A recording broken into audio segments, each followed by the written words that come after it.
Star Wars 7 by 7 episode 2562. So when we talk about the things that are coming out related to Star Wars in a given month, right? The things that I usually do on the first of the month. That's stuff that is put out directly by Lucasfilm under their auspices and whatnot. But occasionally there are things that come out that are about Star Wars and are notable and yet have nothing to do with Lucasfilm in a way. And this is one of them. Punch it.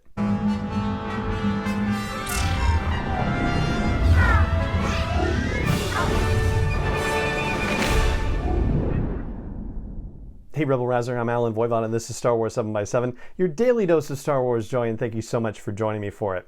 So there's a new book coming out called Secrets of the Force. It's actually coming out on Tuesday, and I had not heard about it in full disclosure until earlier on Thursday when I got a news alert about an excerpt that had been published on Esquire's website. And it's a long excerpt too. The actual article is called An Oral History of How Star Wars Became a Merchandising Powerhouse, and I'll link to it in the show notes for this episode and at the blog post for this episode at sw7x7.com. And they also draw on Howard Rothman, who is the vice president of licensing for Lucasfilm back in the day, in that particular time period between Return of the Jedi and the launch of the new expanded universe, if you will, since there was already an expanded universe technically, with the Tim Zahn Heir to the Empire novels, and Timothy Zahn is actually interviewed for this oral history as well. And it is a long piece. It's by Edward Gross and Mark Altman, who are the co-authors of the presumably much longer book, Secrets of the Force, which is an oral history of the Star Wars universe. And it seems fascinating. And the article excerpt that they have on Esquire's site pulls from a lot of very well-placed people, including George Lucas himself, and at least a half a dozen other people, including the executive producer of the Toys That Made Us documentary series, and people from West End Games and ILM, and yeah, all over the board as far as Lucasfilm participation and interaction. Although I will say the excerpt jumps a little bit in time because it talks about the period before the launch of Heir to the Empire, and then it jumps a few years ahead and talks about the Shadows of the Empire cross-media initiative, and they have an interview with Steve Perry, who did the Shadows of the Empire novel, so he's part of this too.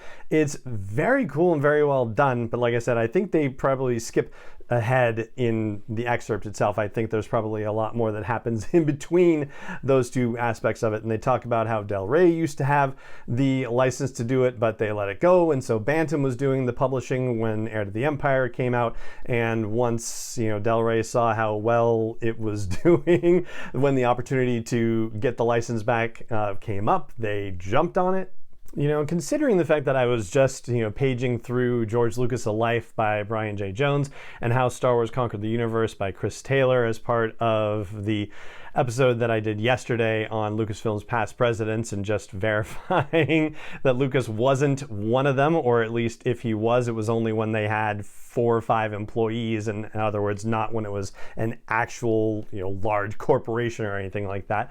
I got to thinking that this Secrets of the Force book, which again comes out next week, could be, the third in an unofficial trilogy of books that you could see as about authoritative as you could possibly consider about the history of Lucasfilm, or at least a modern version, if you will. I know that there are older books that cover George Lucas's biography or dig into it, and I think some are controversial even as well, but that's a whole separate conversation. So between the George Lucas Alive and How Star Wars Conquered the Universe, and now this, we may have an unofficial modern trilogy here. So I reached out to the folks at St. Martin's Press, and we'll see if we can find out more about it and maybe even get the authors on the show. That would be very cool.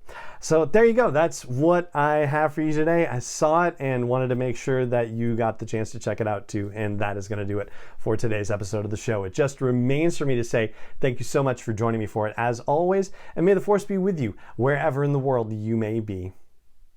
7 by 7 is not endorsed or sponsored yet by Lucasfilm Limited, Disney, or 20th Century Fox, and is intended for entertainment and information purposes only. Star Wars, the Star Wars logo, all names and pictures of Star Wars characters, vehicles, and any other Star Wars related items are registered trademarks and/or copyrights of Lucasfilm Limited, or their respective trademark and copyright holders. May the Force be with them. All original content is copyright 2021 by Star Wars 7 by 7. We hope you love it.